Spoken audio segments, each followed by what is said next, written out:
Je suis sûr que vous avez entendu parler du Web3, de la blockchain, des altcoins, du Bitcoin et bien d'autres. Tous ces termes à la mode sont partout sur Internet et dans l'écosystème des startups. Je suis également sûr que la plupart de ce que vous savez à ce sujet est que les gens spéculent sur la valeur de ces crypto-monnaies.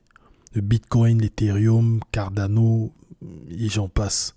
Et je pense aussi que vous avez entendu parler de ces gens qui achètent des pixels, des lions enragés ou des singes extraterrestres pour des millions de dollars. Et des gens qui achètent du terrain virtuel dans un monde virtuel appelé la Metaverse. Mais je suis convaincu que vous vous êtes posé cette question. Mais qu'est-ce qui se passe ?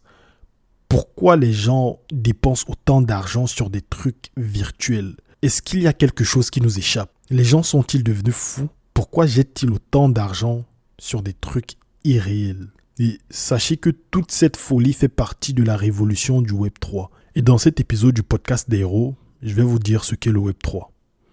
Et je vais vous dire pourquoi c'est une révolution. Et je pense que vous allez comprendre pourquoi les gens mettent autant d'argent dans des pixels et dans des crypto-monnaies. Restez jusqu'à la fin et vous ne serez pas déçus. Bienvenue sur le podcast des héros.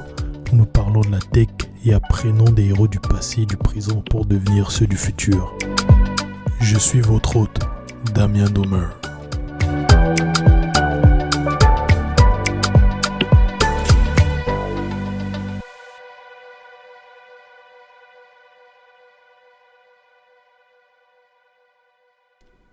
Qu'est-ce que le Web3 ? Pour faire simple, le Web3 est une itération du Web2. Pour comprendre ce qu'est le Web3, nous devons comprendre ce qu'était le Web1 et le Web2. Mais vous devez savoir déjà que le Web3 fonctionne toujours sur Internet. Et Internet tel que nous le connaissons aujourd'hui fonctionne avec le Web2 principalement. Le Web3 n'en est qu'à ses balbutiements. Les composants du Web3 sont le Bitcoin, altcoins, blockchain, NFT, smart contract et tout ça. Mais c'est une vision assez simpliste de la chose. Pour mieux comprendre le Web3, nous allons parler du Web1, le Web2 et leur évolution. Mais avant ça, voici un petit résumé de ce que vous devez comprendre. Sur le Web1, les utilisateurs pouvaient se connecter à Internet, accéder à des sites web et visualiser et télécharger le contenu. Simple. Le Web2, toujours via Internet, les utilisateurs peuvent visiter des sites web ou des applications, consommer du contenu et créer ou même partager ce contenu. Cette ère a donné naissance à des géants comme Facebook, comme Google, et c'est l'ère dans laquelle nous sommes actuellement. Puis, il y a le Web3. Le Web3, toujours via Internet, les utilisateurs peuvent se connecter à des sites web, des applications ou des blockchains pour consommer, créer, partager et surtout posséder leurs données. Et ils ont même la capacité d'exécuter des instructions.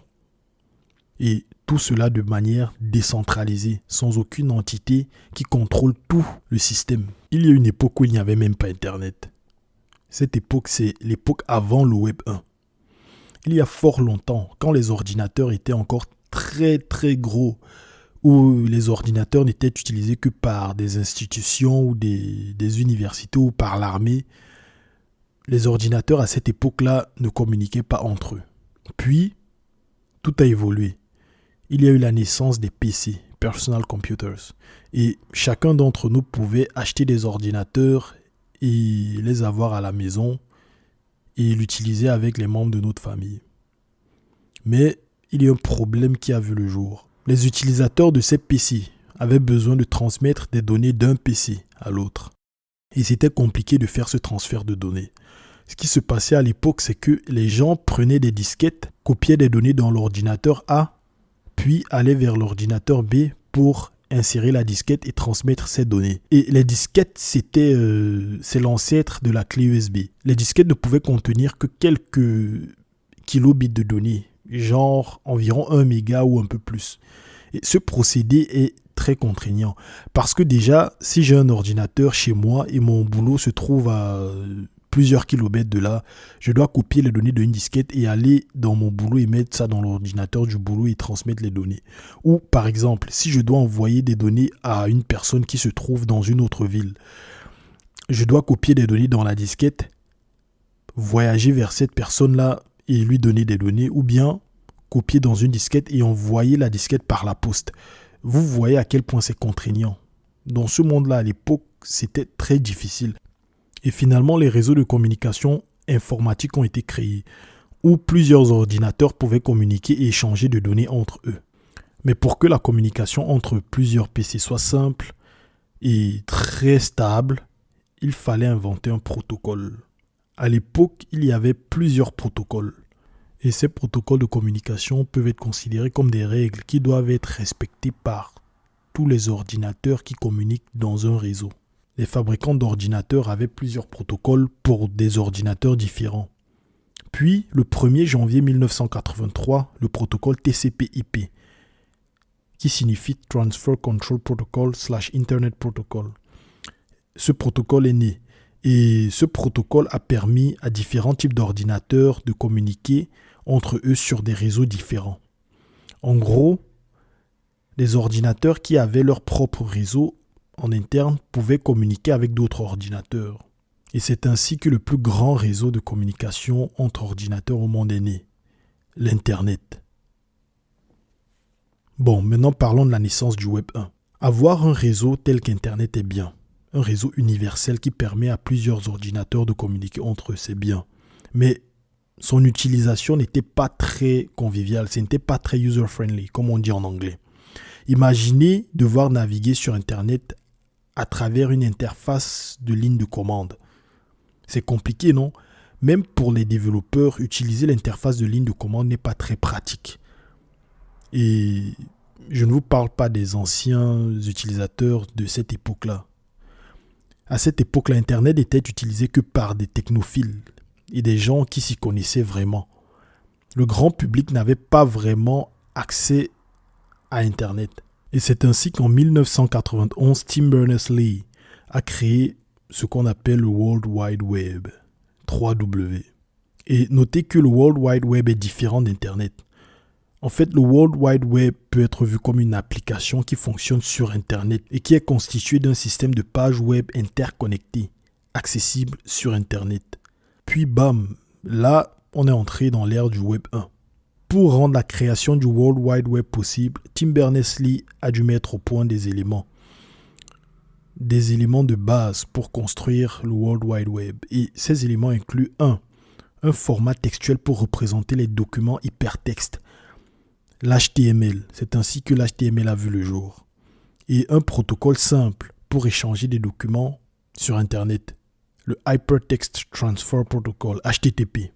Puis, il fallait aussi un serveur pour donner accès aux documents. À cette époque-là, Internet ne supportait que les requêtes GET. Bon, pour les développeurs qui m'écoutent, on ne pouvait pas faire de post, pas de patch et pas de delete, rien, juste un GET. C'est drôle, non? Imaginez à quel point c'était contraignant. Mais à cette époque, déjà avoir le Web 1 était super. C'était une révolution à cette époque. Vous aviez des pages statiques. Vous pouvez naviguer d'une page à l'autre grâce aux liens. Et malgré le fait que vous ne pouviez pas modifier les données, c'était quand même bien. C'était un bon début. Et tout cela était considéré comme le Web 1. Et à cette époque-là, il y a des sociétés qui ont vu le jour, comme Yahoo, Netscape et bien d'autres. Puis, il y a eu la naissance du Web 2. Bien que nous disposions du protocole HTTP, et grâce au Web 1, nous avions des pages web, cela n'était pas très utile. Les sites web à l'époque étaient comme des panneaux d'affichage en ligne, où les utilisateurs pouvaient juste venir consulter des données, télécharger des données, mais ils ne pouvaient pas faire grand-chose. Il n'y avait pas beaucoup d'interaction avec ces pages web-là. Du coup, il a fallu environ une décennie pour rendre le World Wide Web plus interactif, ce qui a donné naissance au Web 2. Et sur le Web 2 tel que nous le connaissons aujourd'hui, le protocole HTTP a dû évoluer pour permettre aux utilisateurs de faire d'autres types de requêtes. Comme j'ai mentionné plus tôt, il n'y avait que les GET, mais en plus du GET, il y a des requêtes comme la requête POST qui a été mise dans le protocole HTTP et qui a permis au web d'évoluer.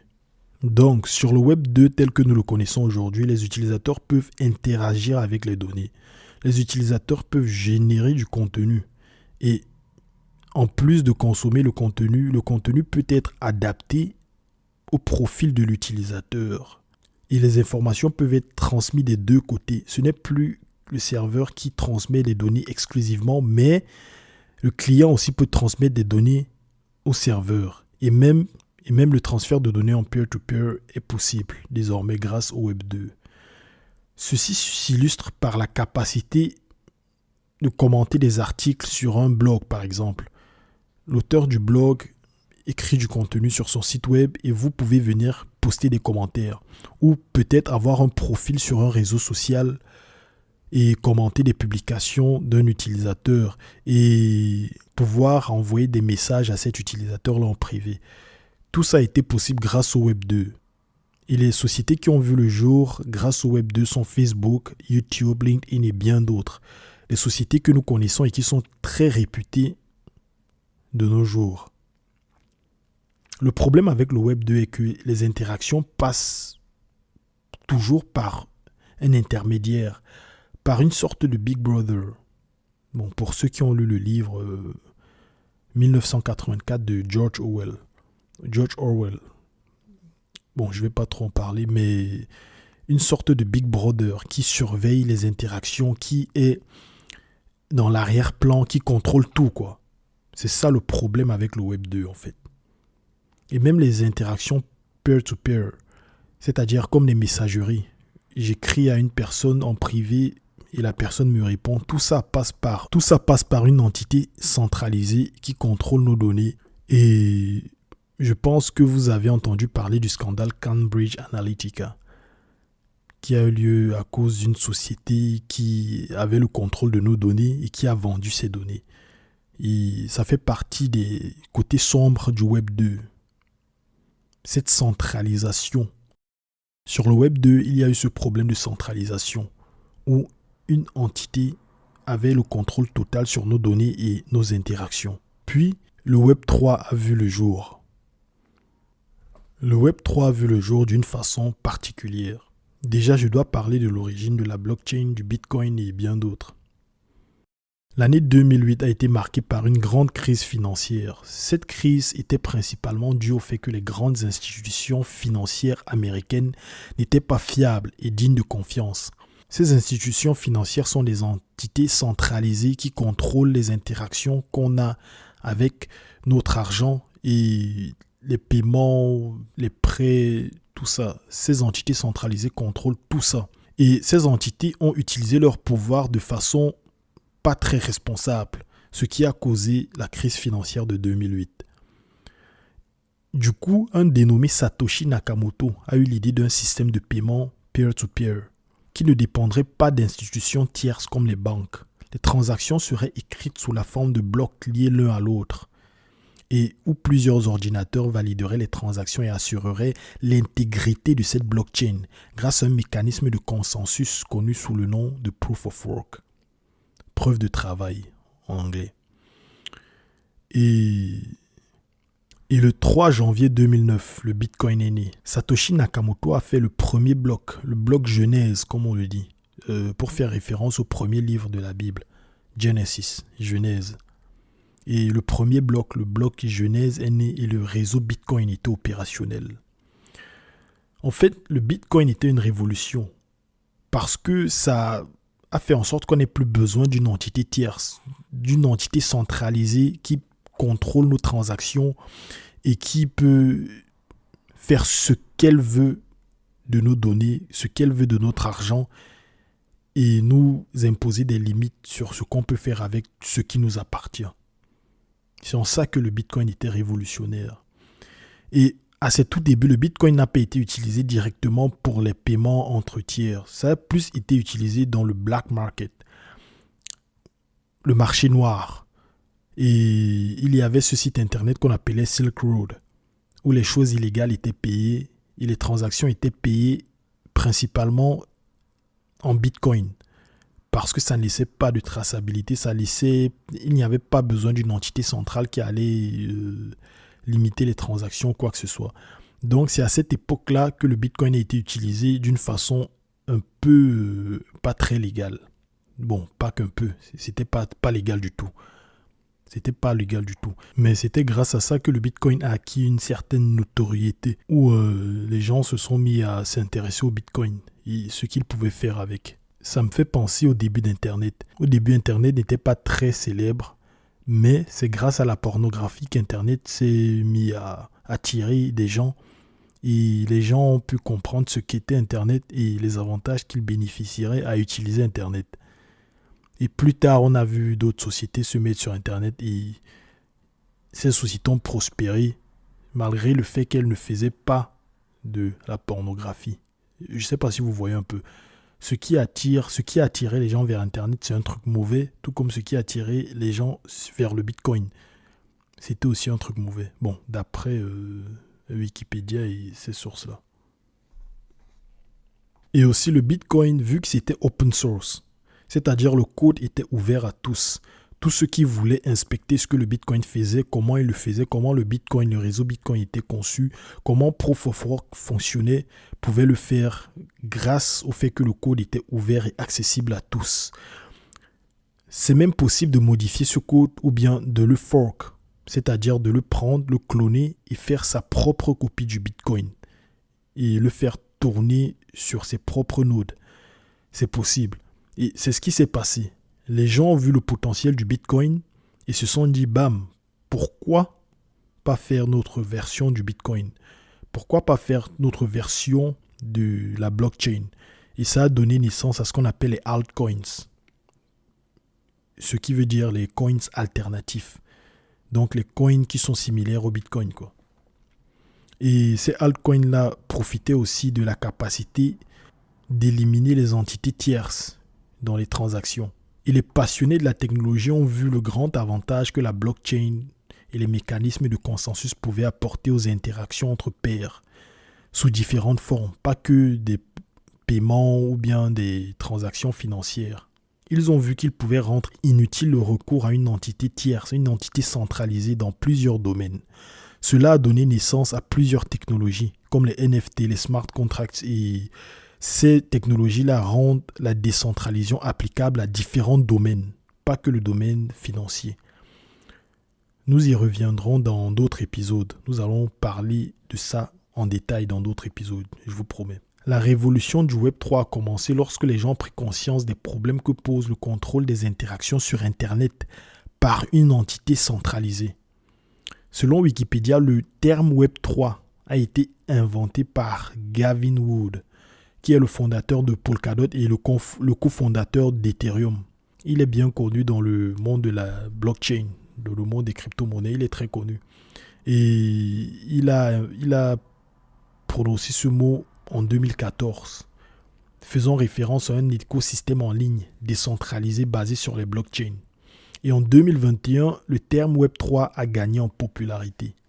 En termes simples, le Web3 est une itération du World Wide Web, où les blockchains, les crypto-monnaies, les smart contracts et les NFT sont utilisés pour fournir un Internet décentralisé.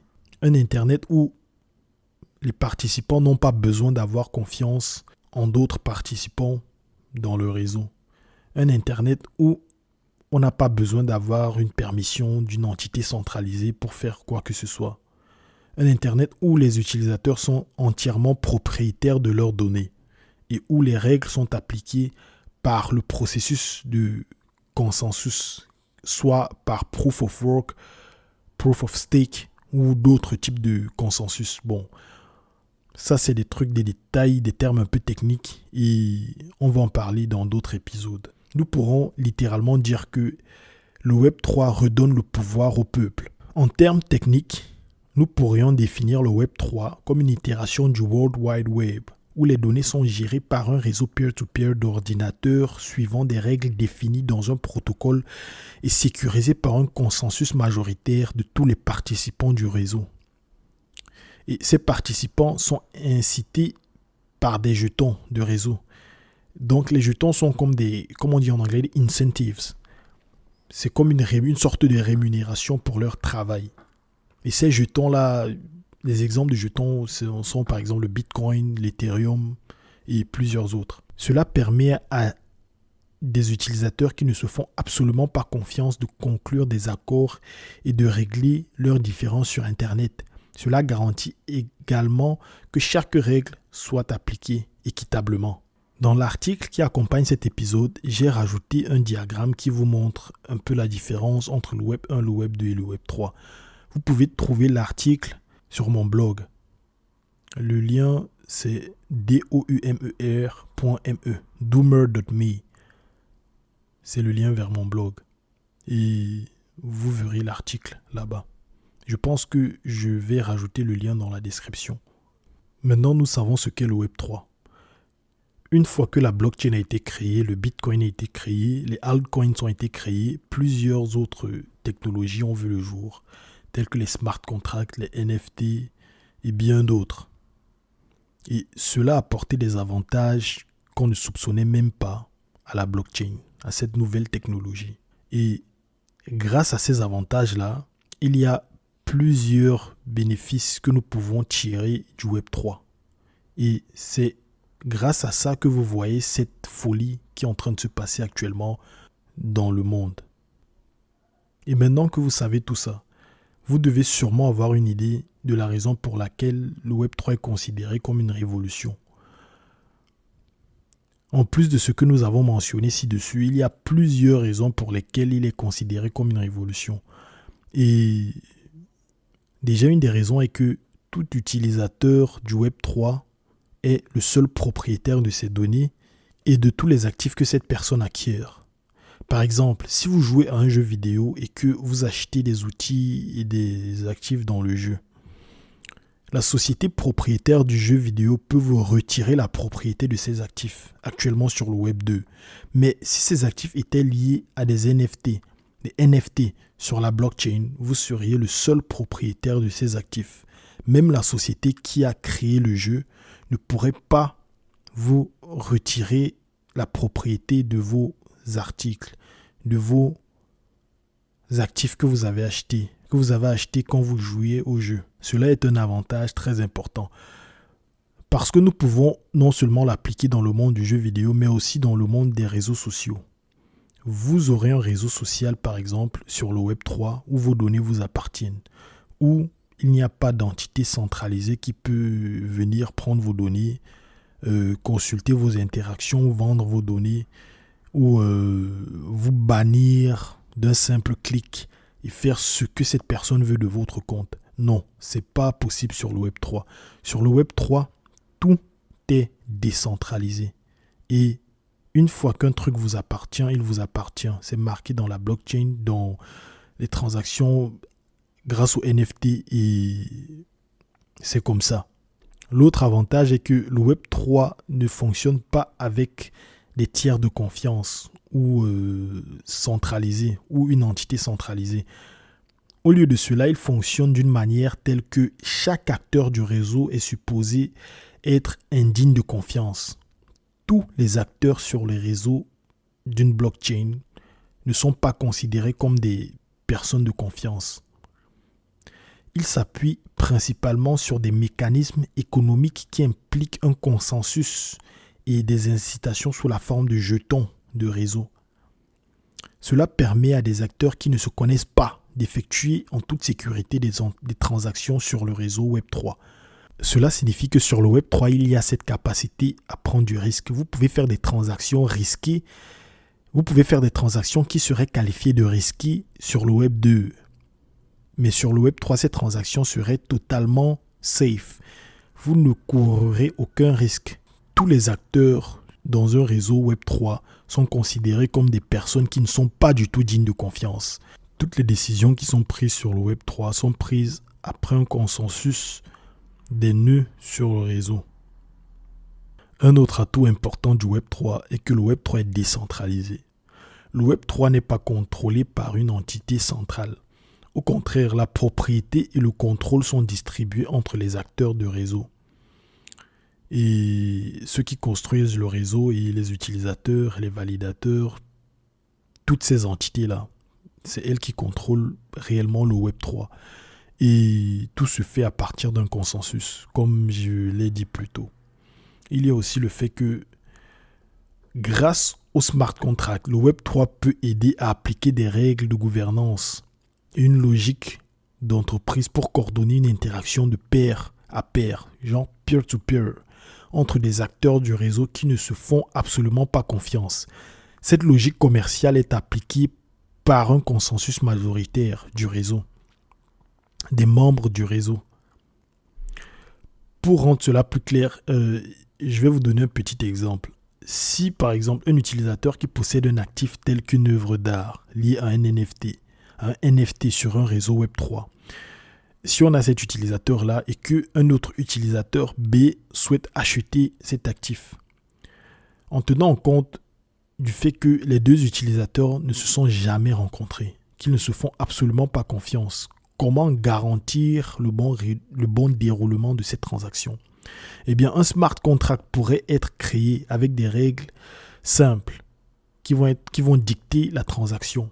Les règles peuvent être, une fois qu'un montant de crypto-monnaie vient d'un compte A vers le compte de l'utilisateur B, par contre, je veux dire vers l'adresse de l'utilisateur B, la propriété du NFT ou de l'actif sera transférée de l'utilisateur A à l'utilisateur B. Une fois que le smart contract est exécuté, les deux utilisateurs obtiennent ce qu'ils veulent, sans aucun problème, sans aucune intervention d'une personne tierce. Mais en revanche, sur le Web 2, cette transaction aurait nécessité l'intervention d'un tierce qui dispose de toutes les informations sur les deux parties, les deux utilisateurs, et qui fournit une méthode de paiement par l'intermédiaire d'une banque tierce, qui prendrait sûrement, et cette entité tierce prendrait sûrement une part de l'argent de la transaction. Et il n'existe aucun moyen solide pour garantir que l'un des utilisateurs ne trompe pas l'autre. Pourtant, sur le Web 3, il y a des mécanismes qui sont déjà mis en place par défaut. Et les transactions sont au préalable faites de telle sorte que les deux acteurs sont considérés comme des truands, comme des gens qui ne sont pas du tout dignes de confiance. Et les instructions qui sont définies dans le smart contract seront appliquées de façon équitable. Vous voyez ce genre d'avantage. Je ne sais pas si vous voyez, mais c'est un truc qui est assez fou. Parce que ça peut révolutionner l'interaction entre peer-to-peer. Cette technologie peut révolutionner carrément les interactions même dans le monde réel dans lequel nous nous trouvons. Pas juste des transactions qui impliquent des crypto-monnaies, mais des transactions de la vie réelle. Par exemple, je veux vendre mon téléphone à une autre personne. Je n'ai pas besoin de passer par une entité centralisée comme eBay ou comme Le Bon Coin pour vendre mon téléphone.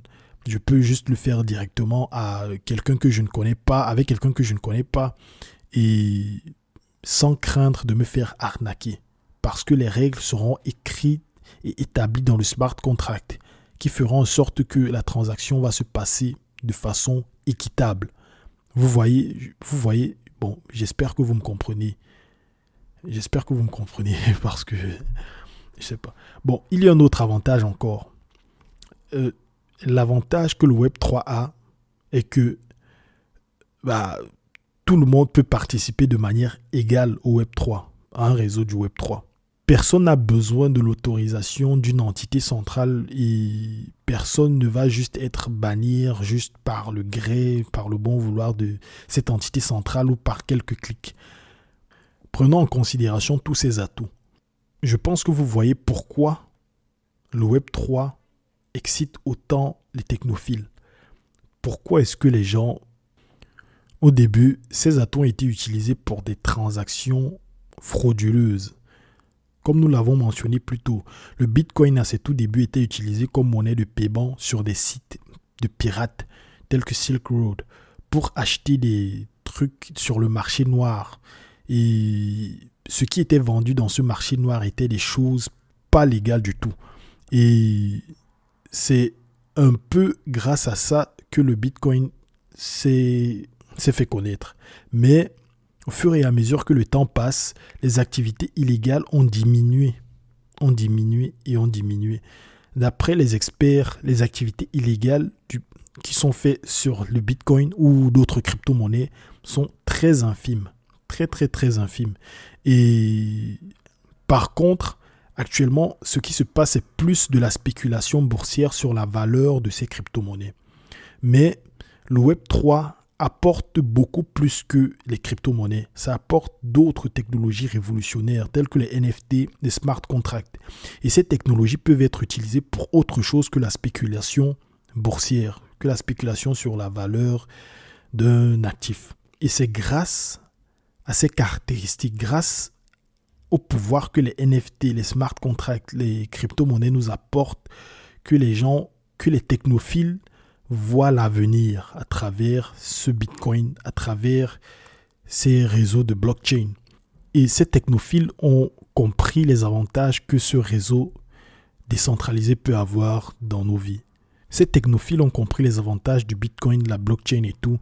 Et c'est pour ça que vous voyez cette ruée vers l'or. Là, on a parlé des transactions criminelles qui ont rendu le Bitcoin un peu populaire, qui ont joué en faveur de la popularité du Bitcoin. Actuellement, comme j'ai dit, il n'y a plus beaucoup de transactions criminelles d'après ce que les experts disent. Mais souvenez-vous des débuts d'Internet. Le premier boom sur Internet s'est passé à cause des clips pornographiques qui étaient mis sur Internet. Au début, Internet n'était pas utilisé par beaucoup de personnes. C'était juste, comme je l'ai dit au début de cet épisode, un genre de billboard où il y avait des sites Internet que les gens pouvaient juste visualiser. C'était assez ennuyeux. Puis, à ce tout début, il y a de la pornographie qui a été mise sur Internet.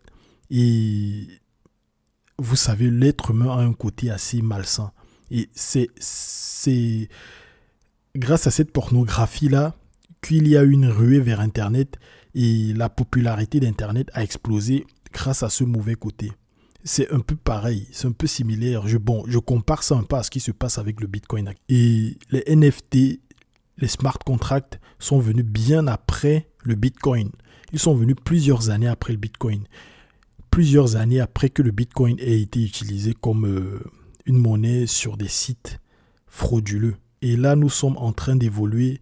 Le monde est en train de prendre conscience des avantages que le Bitcoin, que la crypto-monnaie, que les smart contracts et tout peuvent nous apporter pour construire le futur. Dans un autre épisode, je vais entrer plus en détail dans les avantages que ça pourrait avoir pour nous et je vais vous parler d'entreprises qui utilisent la blockchain, le Web3 pour construire notre futur. Restez connectés. Et suivez-moi sur les réseaux sociaux pour ne pas manquer cet épisode. Là, je vous dis à la prochaine. Allez, ciao. Bravo, vous avez terminé cet épisode du podcast des héros. Merci de le partager avec 2 personnes de votre entourage. Donnez-lui une note de 5 étoiles et rajoutez un gentil commentaire pour que l'algorithme puisse le proposer à un maximum de personnes.